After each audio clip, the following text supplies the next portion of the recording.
This is the America's Quarterly Podcast. I'm Brian Winter. Panama's president-elect José Raúl Mulino assumes control of a country struggling with big economic, political, and climate-related challenges. What will his relationship be like with Ricardo Martinelli, the former president who helped put him in office while hiding in the Nicaraguan embassy to escape a conviction for money laundering? When he won the election, he came out very quickly and said, I'm going to be the puppet of nobody. Nobody put me here. I think somebody did put him there.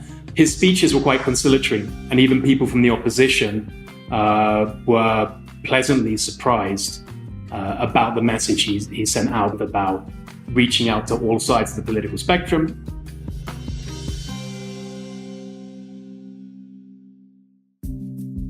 The AQ podcast is back after a short hiatus, and today we'll look at Panama, a country that is relatively small in population, with about 4 million people, but sits at the intersection of several big global challenges, including climate change that has been affecting the Panama Canal, rising migration through the Darien Gap.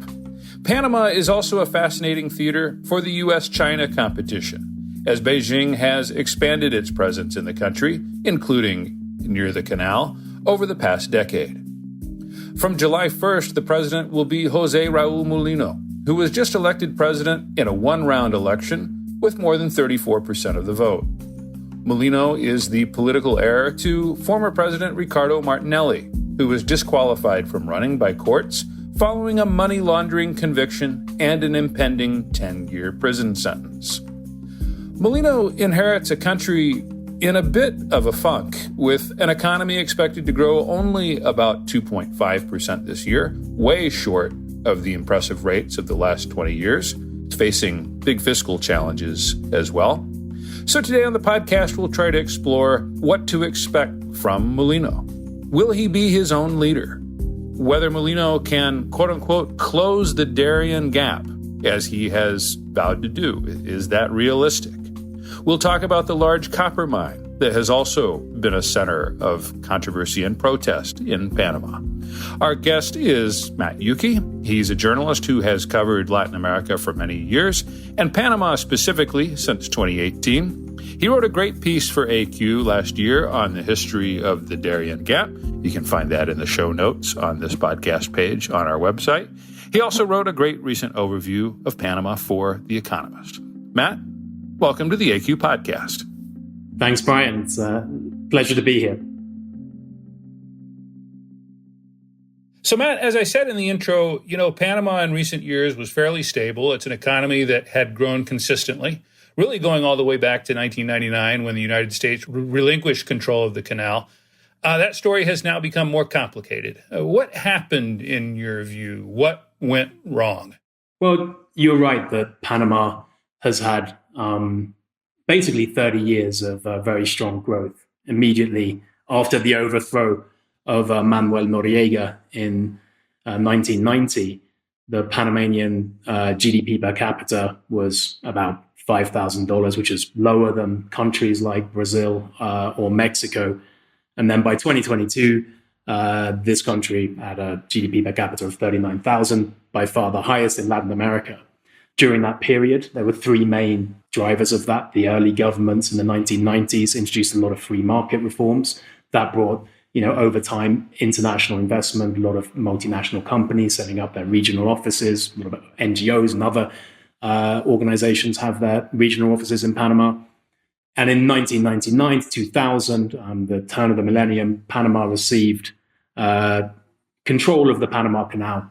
And then in 2007 to 2016, they had this big expansion program to allow bigger ships to come through. And that led to a real rapid boost of growth in that period. This is a time when the Panamanian economy was growing at over 10% of GDP. Now, I think it's important to say if Panama has economic problems today, there's a difference between it's more on the fiscal side than the actual economic growth. Essentially, what happened is during the pandemic, President Nito Cortizo introduced one of the strictest lockdowns in Latin America. I was there. I was allowed out of my house for 2 hours a week. The reasons given were that the country has a lot of ports, airports. It's a regional hub. The risk of sort of bringing in the virus from outside was very high. So the lockdown was very strict. But that meant that Panama had its first recession in over 20 years, basically. Panama didn't enter recession during the 2008-2009 financial crisis. But in 2020, GDP dropped by 17%. It's come back strongly since, but the main issue here is the way the government of Nito Cotizo has handled the financing. And of course, Matt, it's an economy that is effectively dollarized, which means they can't use the currency as an escape valve for some of these fiscal pressures. It just it piles up without any real alternate solution. Well, that's exactly it. So during the pandemic, it was a very strict lockdown. And then in order to pay wages and keep the economy going, the Panamanian government turned to the markets, and debt essentially doubled to around 47 billion. And one of the main issues here is a lot of that debt just went to paying government wages or keeping things. There wasn't much invested in major infrastructure projects. And as the term has gone on, the interest rate on those bonds has also increased. And so now the fiscal situation has deteriorated.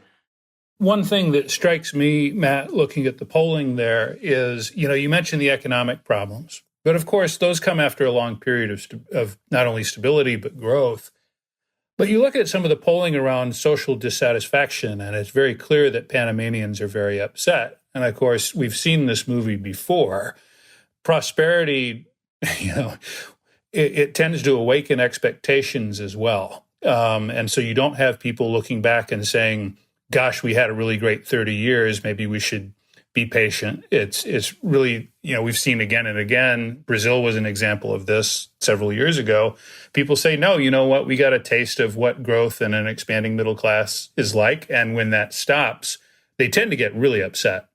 I think that's true. However, I think there's also some indications that things are certainly getting worse. It's not just a comparative basis. One of the statistics that comes in the employment side, I think, is very key here. Today, there are 25,000 fewer Panamanians employed in formal private sector jobs than there were 10 years ago.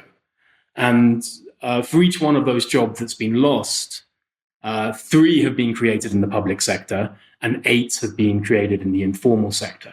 Wait, why is that? That's a shocking statistic.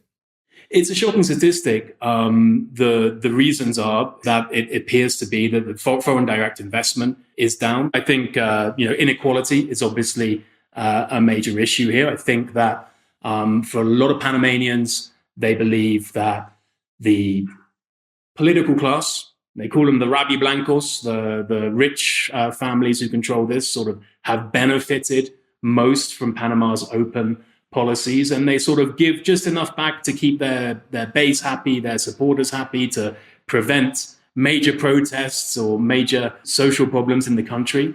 But I think that's obviously broken now, considering that Panama's had in 2022 and 2023 major protests against the government.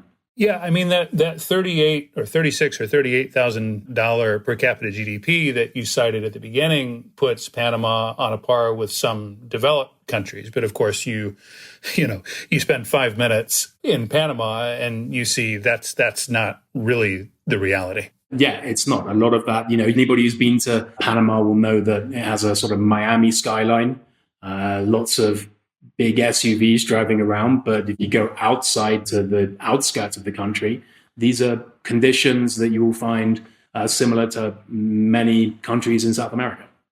So let's bring things into the present day now. José Raúl Mulino was just elected president in a one-round election. He got more than 34% of the vote. That was enough to win. He's the political heir to ex-president Ricardo Martinelli. And in fact, he was Martinelli's running mate until Martinelli was disqualified by the courts over a money laundering conviction and an impending 10-year prison sentence. Martinelli is now taken refuge inside the embassy of Nicaragua.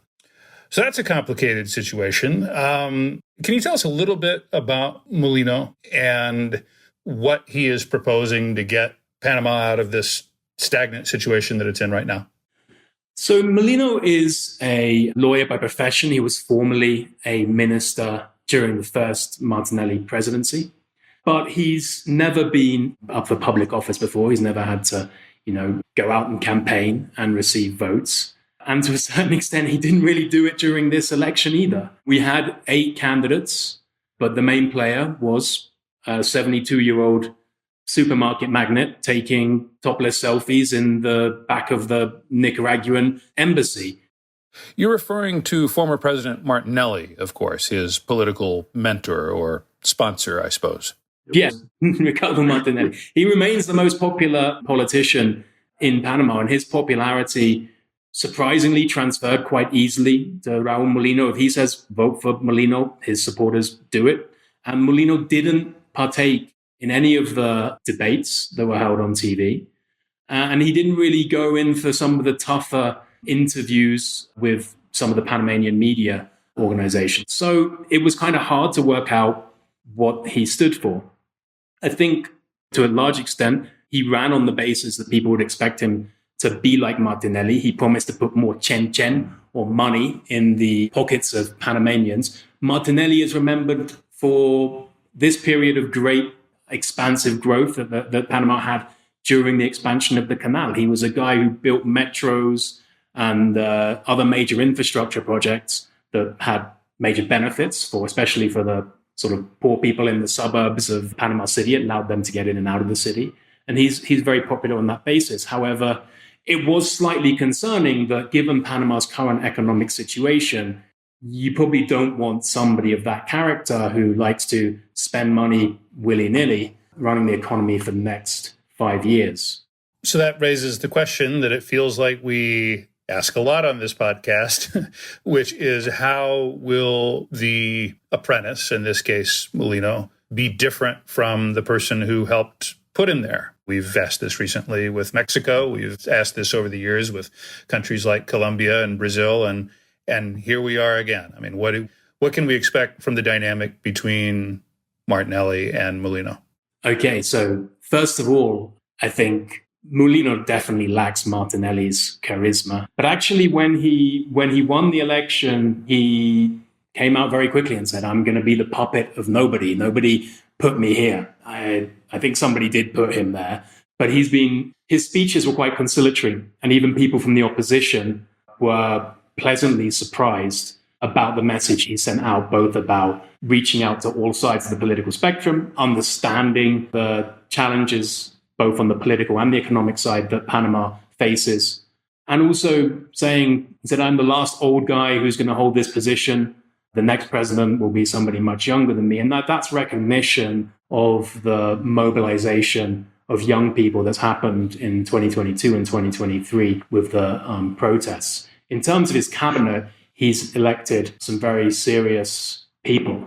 When I was writing my last story for The Economist, I wanted to reach out to an economist that I knew who I thought saw the problems very clearly, wasn't overly politicized, and had a rational expertise on how to deal with this situation. That was Felipe Chapman. He's subsequently been made Minister of Economy, and that's a very positive sign for the markets. I think that Felipe Chapman knows the problems that Panama faces, particularly with the downgrading and the increased cost of repaying the debt. And I think he will be a good steward in terms of returning investor confidence and returning sort of improved fiscal performance.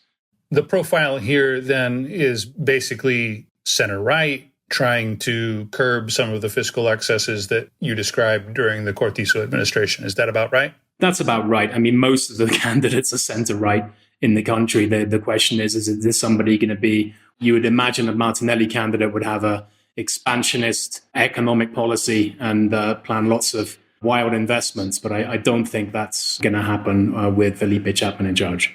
So, Matt, what do you expect then will happen with Martinelli? I mean, is he going to eventually go to Nicaragua, or is the cost, so to speak, of helping Mulino win this election some sort of deal that wins him his freedom?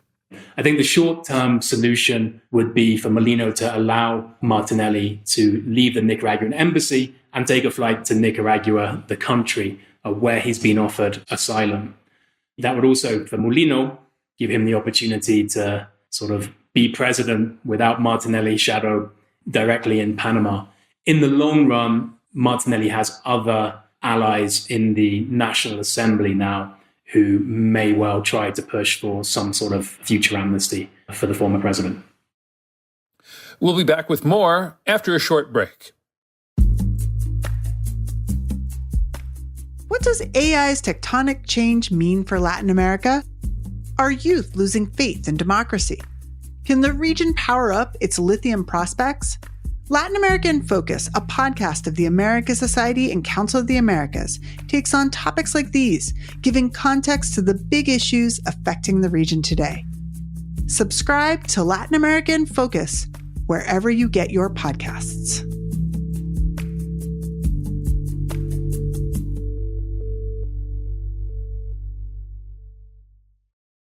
Panama is at the heart of some interesting global issues, but before we get to those, I want to ask one last question about domestic economics and politics.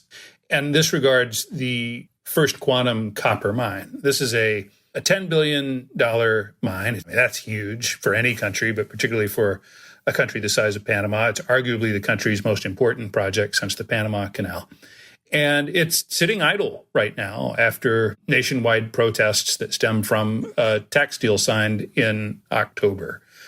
What can we expect from this going forward? I mean, what can you tell us about the environmental costs of the project that were at the heart of these protests, how equitably the profits would have been distributed? And is this project dead, or is there some prospect for life going forward?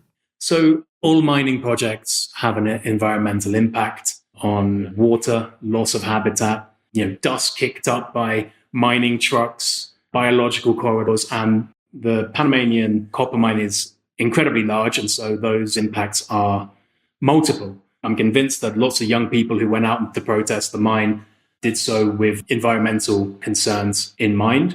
But I think a lot of the other people in the protests were concerned just as much by perceptions of government corruption in this mining contract, by the way the government handled the renegotiation of the contract with the mine, which was done very quickly with very little debate. It gave everybody the impression that the mine was being pushed through and any accusation of inconstitutionality in the contract was being ignored. And there's no doubt that some leading Panamanian politicians are linked to companies which stood to benefit financially from the continuation of that mine.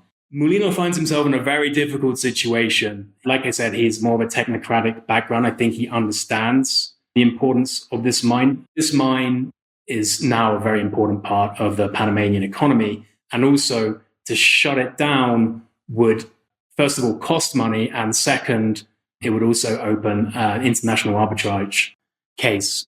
You sound like you expect Mulino will at least try to find a way to get this mine open. The estimated cost of closing down the mine is $800 million. You can't leave an open pit mine and just walk away. A lot of work needs to be done to return it to an environmentally stable condition. That $800 million price tag for closing down the mine has opened up an opportunity for Mulino to say, okay, we'll allow the mine to continue producing until it's earned the $800 million we need in order to close it down. So that's going to take several years. When that amount does come through, he'll be in a position again to decide.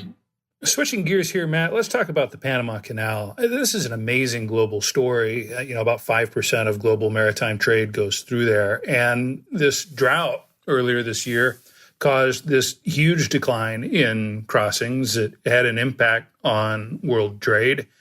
What's the status of things now? And how are people there discussing solutions or efforts to remedy this over time? Because a lot of people connect this drought to climate change. It could be a harbinger of further problems to come. Nobody knows whether it's going to rain tomorrow or not, but are there any discussions underway about what this means longer term? Well, it's raining very heavily in Panama right now. The number of transits is rising. Climate change is a factor in this, but these problems have been known for a long time. It's been the failure of several governments to not make the investments needed to keep the canal well stocked with water. Both to the west and east, there are other water resources which can be tapped. So these are two options available to the government to improve the situation of the canal. Panama is also relevant, partly because of the canal, as another stage where this U.S. China rivalry is playing out. When the United States gave control of the canal back to Panama, both countries signed a neutrality treaty in which the U.S. and Panama guaranteed the permanent neutrality of the canal. In recent years, the Chinese have built up a very large presence around the canal itself. I know that Panama, in the constellation of countries in Latin America, is a country that officials in Washington worry about a lot in terms of relative loss of U.S. influence. How do you expect this to play out under the Mulino government? Yeah, I think Panama's foreign relations with China and the U.S. are the biggest issue that nobody talks about during the campaign. Going back 2017, the president before Nito Cortizo, Juan Carlos Varela, switched allegiances away from Taipei and to Beijing. And it was a move that caught many people, including the U.S. embassy here, by surprise. And in 2018 to 2019, there was a huge influx of Chinese capital. After Nito Cortizo came in, that Chinese investment ground to a halt. There was an FTA being planned between China and Panama. That was essentially cancelled. So under the Nito Cortizo administration, the Chinese have not made much progress. And I think that trend is going to continue with Mulino. Martinelli has never been particularly pro-China. I think Mulino will now look to the US much more than he looks to China for investments. And then finally, Matt, I want to ask you about the Darien. This is a migration route that has become, people said for years was fundamentally uncrossable. It was used by more than 500,000 people last year. That's just a sign of desperation. A lot of people from not just Venezuela, but Ecuador, other countries in South America coming up through that route, people from all over the world, in fact. Mulino has said that he plans to shut down that route. Is that possible? How would he do it? I don't think it's possible for Panama to do it on its own. They don't have an army. They have something called Senafront, which is a armed border patrol organization. Right now, this probably goes back to the previous point, which was Mulino positioning himself with the US. If they can't do it on their own, it seems likely to me that Mulino is going to want to position himself in terms of a dialogue between the US, Colombia, Panama itself, maybe Venezuela, because they will have to have a joint operation. At the moment, Mulino is saying that people who cross illegally will be extradited back to their country of origin. That doesn't seem particularly feasible, given that not all of them are coming from Latin America.